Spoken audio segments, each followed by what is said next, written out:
Parliament turned into a political battlefield this week, and at the heart of it all, Deputy Prime Minister Angela Rayner. She's admitted underpaying stamp duty, even thought about quitting, and yet Sir Keir Starmer says he's proud to sit beside her. But the Conservatives smell blood, accusing Labour of one rule for themselves and another for everyone else, and warning that the government's reckless borrowing could push Britain to the brink of an economic crash. What followed inside the Commons was chaos, fiery exchanges, brutal insults, and a Prime Minister on the ropes.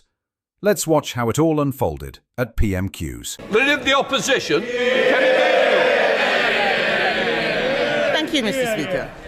Mr. Speaker, I know the whole House will want to send our condolences to the family of our former colleague, David Warburton.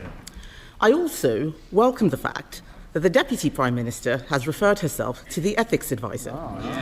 She has admitted she underpaid tax. So why is she still in office? But there is not just a crisis at the very top of his cabinet, Mr. Speaker. There is a crisis brewing for the whole country. When was the last time the cost of government borrowing was so high? Prime Minister. Well, Mr. Speaker, can I join her in her comments about Mr. Warburton? I think the whole House would unite on an issue such as that. In relation to the Deputy Prime Minister, she has explained her personal circumstances in detail. She's gone over and above in setting out the details, including Mr. Speaker, yesterday afternoon, asking a court to lift a confidentiality order in relation to her own son. I know from speaking at length with the Deputy Prime Minister just how difficult that decision was for her and her family.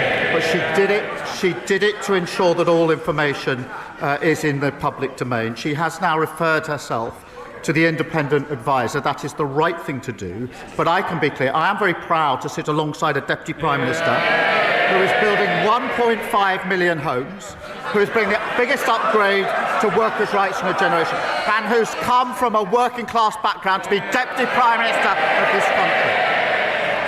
Mr. Speaker, on the question of borrowing costs, they have risen across the world, as the Leader of the Opposition well knows. We are driving them down by getting debt down. That is hardwired into our fiscal rules. Those fiscal rules are non-negotiable. But, Mr. Speaker, I'm not going to take lectures on the economy from the party opposite, who crashed the economy, mortgages went through the roof, and a record fall in living standards.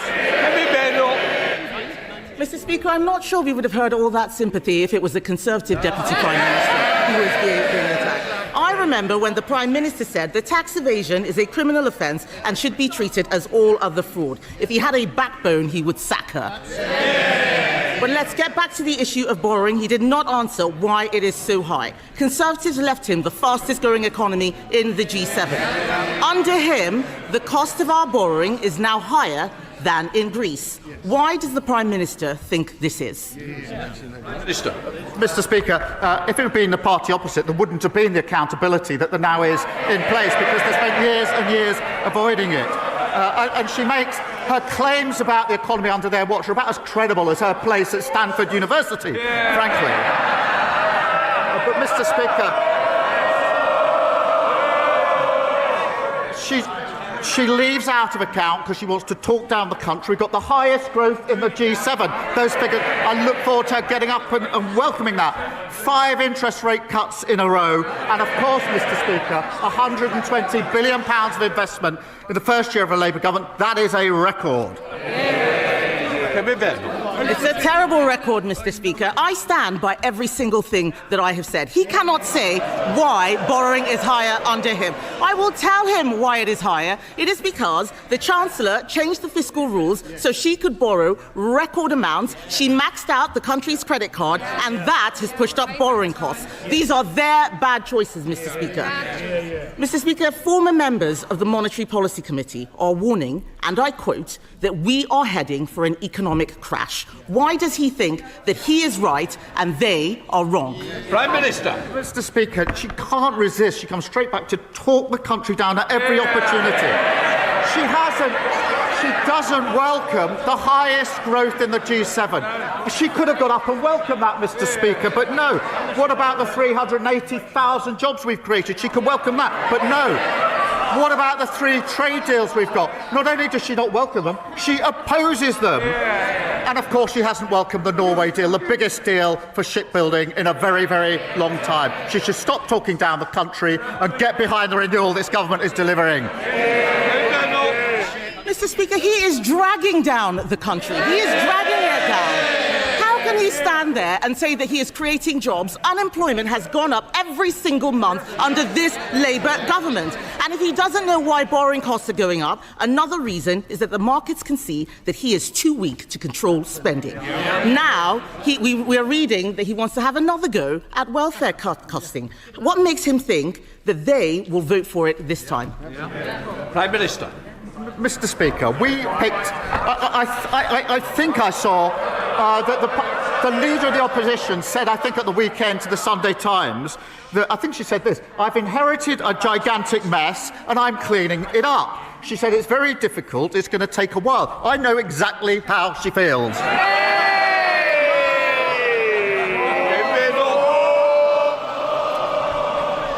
Mr. Speaker, we're not the ones referring ourselves to ethics advisors. The fact is, he is floundering.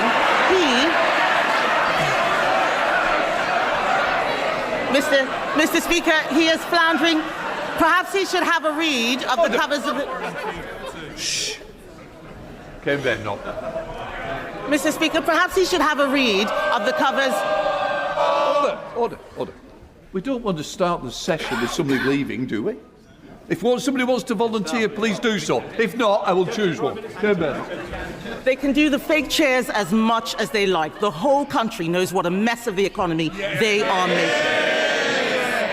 Mr. Speaker, it is clear that taxes are going up for everyone, except perhaps the Deputy Prime Minister. I warned before the summer that we would face weeks of speculation about which taxes would be going up. The former head of the IFS says this sort of uncertainty is actively damaging to the economy. And now we find that we have to wait until the 26th of November for a budget. Does he really think the country or the markets can wait that long? Prime Minister. Mr. Speaker, she said they're not referring themselves to the ethics advisors. That's amongst the reasons they got booted out of office last year. And she complains that we're going through the due process for a budget and going through the necessary steps. We tried a budget under their watch without going through those steps. What happened? They blew up the economy. We'll take no lessons from them. This is desperate stuff from the Prime Minister, Mr. Speaker. This week, he had another reset. This morning, the Prime Minister scrapped his 5 missions, and after scrapping his 3 foundations, scrapping his 6 first steps for change, and his 7 pillars for growth, the truth is this man has got no clue, 0 clue. But this is serious, Mr. Speaker. The Prime Minister's incompetence is hurting real people.